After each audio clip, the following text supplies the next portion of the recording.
জয় হিন্দ।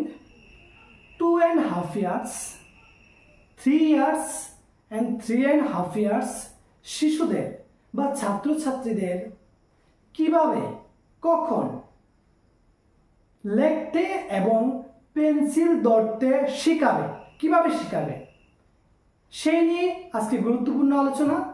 দেখতে থাকুন ডিএলজি সত্যের সন্ধানে।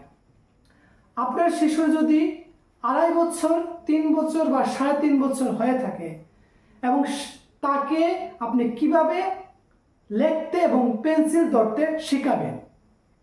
যদি আপনার ছেলে বা মেয়ে, আপনার শিশু যদি নিজে নিজে পেন্সিল ধরে খাতার মধ্যে আবুল তাবুল যেভাবে লিখতে থাকে, তাহলে মনে করবেন আপনার ছেলে মেয়ে বা শিশু অনেকটাই লেখা এবং পেন্সিল ধরতে এগিয়ে যাচ্ছে। কারণ প্রত্যেকটা শিশুরই অঙ্গ প্রত্যঙ্গ খুব নরম এবং কোমল থাকে। আমরা জানি কোনো কিছু একটা লিখতে গেলে হাতের মধ্যে এবং এই তিনটি আঙ্গুলে শক্তির প্রয়োজন। তো যে শিশুটা প্রথমেই পেন্সিল ধরে বা লিখতে অগ্রসর হয়, তার মধ্যে সেই শক্তিটা থাকে না, তার আঙ্গুলগুলির মধ্যে সেই শক্তি থাকে না।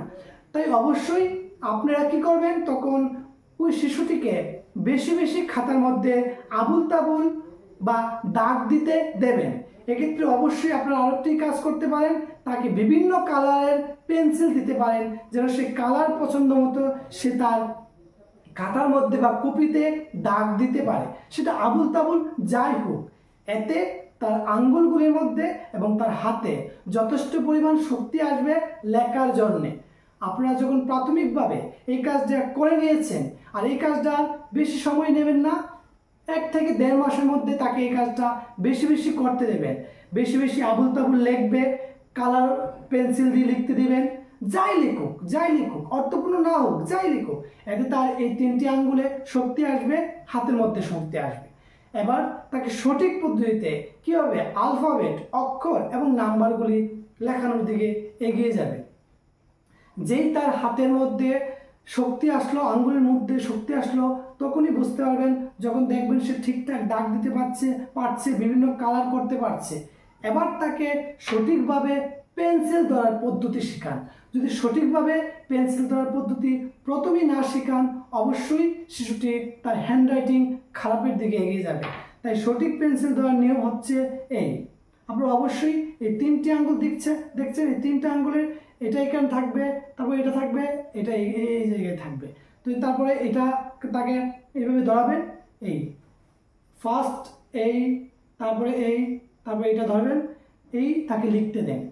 এবার আলফাবেটগুলি তাকে বেশি বেশি করে স্মরণ করার জন্য এবং আলফাবেট বা নাম্বার বা অক্ষরগুলির ছাপ যেন তার মস্তিষ্কে প্রবেশ করে, এটার আকারটা কীরকম, এটা দেখতে কীরকম, তার মধ্যে সেটা প্রবেশ করান। অর্থাৎ এর জন্য তাকে বেশি বেশি আলফাবেট বা অক্ষর ও নাম্বারগুলি বেশি বেশি তাকে মেমোরাইজ করান, অর্থাৎ মুখস্থ করান বা সে পড়ুক।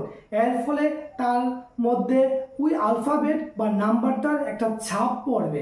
তখন তাকে আলফাবেট লেখার যে নির্দেশনা থাকে, প্রথম কোন দিক থেকে কোন দিক, সেদিকে তাকে লিখতে দিন। অবশ্যই আপনারা প্রথমেই ছেলে মেয়েদের বা শিশুদের তাকে সরাসরি অক্ষর, আলফাবেট বা নাম্বার লিখতে দেবেন না। এর আগে অবশ্যই তার হাতে এবং আঙ্গুলগুলিতে শক্তি আসার জন্য তাকে আবুল তাবুল বা বিভিন্ন রকম দাগ দিতে তাকে খাতার মধ্যে দিবেন। এই পদ্ধতিতে যদি আপনারা এগিয়ে যান, একটি শিশু অবশ্যই তাড়াতাড়ি লিখতে সক্ষম হবে। অনেক শিশুরা যদি লিখতে তারা পিছিয়ে থাকে, তো সেক্ষেত্রে আমি প্রথমেই বলেছি তাদেরকে প্রথমেই কালারফুল বিভিন্ন লেখা দেবেন। এক্ষেত্রে আপনাদের অবশ্যই ধৈর্য ধরে প্রথম 1 থেকে 1.5 মাস তার হাতে এবং আঙ্গুলগুলিতে শক্তি আসার জন্য সেই কাজটা করতে হবে। তারপর বললামই, সেই অক্ষরের ছাপটা যদি তার মধ্যে এসে যায়, তাহলে তাকে সেটা লিখতে দেন। অবশ্যই এইভাবে আপনারা যদি এগিয়ে যান, সেই শিশুটি খুব তাড়াতাড়ি লিখতে পারবে। তো ধরার যে নিয়মটা অবশ্যই আপনারা আবার দেখবেন, দেখে সঠিক পদ্ধতিতে ধরতে পেন্সিলটা সাহায্য করবেন এবং তাকে লিখতে দিবেন। যত বেশি লিখতে দেবেন তত বেশি তার হাতের মধ্যে আঙ্গুলের মধ্যে শক্তি আসবে এবং সে লিখতে সক্ষম হবে।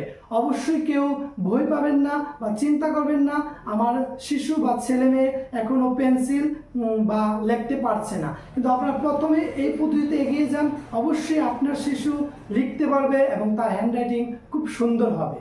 জয় হিন্দ।